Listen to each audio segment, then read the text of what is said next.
I'm sad because you're gone. Занимавам се с музика от 7-ми клас. Бях с дядо ми на битака и някакъв рандъм човек ми подари акордеон. Това беше началото. Най-яркият ми спомен, свързан с музиката, е концерт на Green Day в Милано, на който отидох за 24 часа. В 11 часа бях в офиса си в Люлин, в 2 бях на летището, в 4:30 бях в Милано, в 7 беше концерт.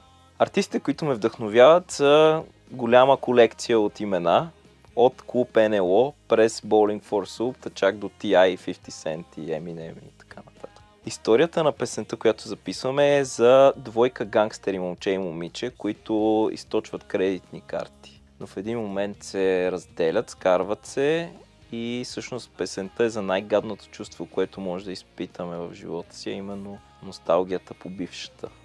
По време на програмата в Rock School се развих много добре. Не бях стъпвал на уроци по пеене. Отидох на няколко уроци, всъщност цяла серия бяха.